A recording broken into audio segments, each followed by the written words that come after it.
तो hello guys, chat GPT का successor GPT-4 आ चुका है। ओपन एआई के सीईओ ग्रेग ब्रॉकमैन ने रिसेंटली एक लाइव स्ट्रीम में GPT-4 का एक डेमो प्रेजेंट किया।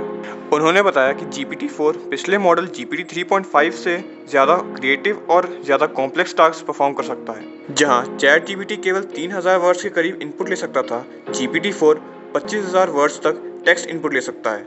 और इतना ही नहीं, जहां चैट जीपीटी केवल टेक्स्ट इनपुट ले सकता था, GPT-4 इमेजेस को भी एज एन इनपुट ले सकता है। यानी अब आप एक पिक्चर या इमेज GPT-4 को दिखा के उससे रिलेटेड सवाल पूछ सकते हैं। एक एग्जांपल के लिए, जब GPT-4 को ये इमेज दिखाई गई और उससे पूछा गया कि क्या होगा अगर हम बलून से जुड़ी स्ट्रिंग्स को काट दें, GPT-4 ने रिप्लाई किया कि बलून्स उड़ जाएंगे। और एग्जांपल में GPT-4 को ये टूटी फूटी हैंडराइटिंग में एक नोट दिखाया गया।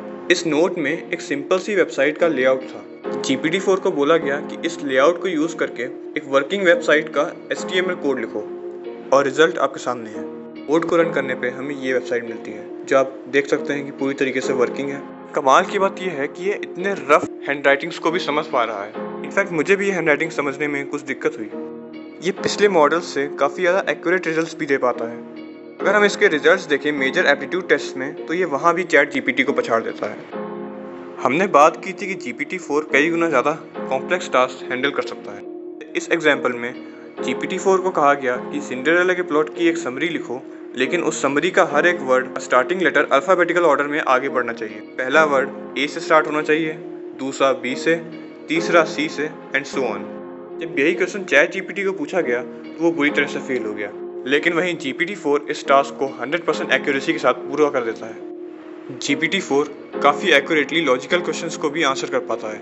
जैसे ये एग्जांपल, एंड्रयू फ्री है 11 से 3 तक, जॉन फ्री है 12 से 2 तक और फिर 3:30 से 5 तक, ना फ्री है 12 से 12:30 तक और फिर 4 से 6 तक। इन तीनों की एक आधे घंटे की मीटिंग कराने के लिए कौन सा समय सही है, इसका जवाब चैट जीपीटी और GPT-4 दोनों से पूछा गया। चैट जीपीटी यहाँ पे गलत आंसर देता है, जबकि GPT-4 यहाँ भी बिल्कुल सही आंसर देता है।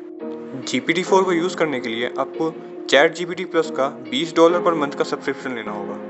रिसेंटली बिंग ने भी बताया कि वो पहले से ही GPT-4 का यूज़ कर रहे थे, तो आप बिंग चैट के थ्रू GPT-4 का यूज़ कर सकते हैं।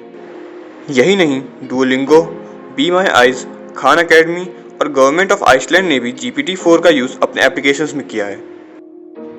अब देखने वाली बात ये रहेगी कि कब ओपन एआई GPT-4 को पब्लिक के लिए अवेलेबल कराता है। रिसेंटली उन्होंने चैट जीपीटी के लिए प्लगइन्स अनाउंस किए। इसके ऊपर हम शायद फ्यूचर में एक पूरा वीडियो डेडिकेट करें।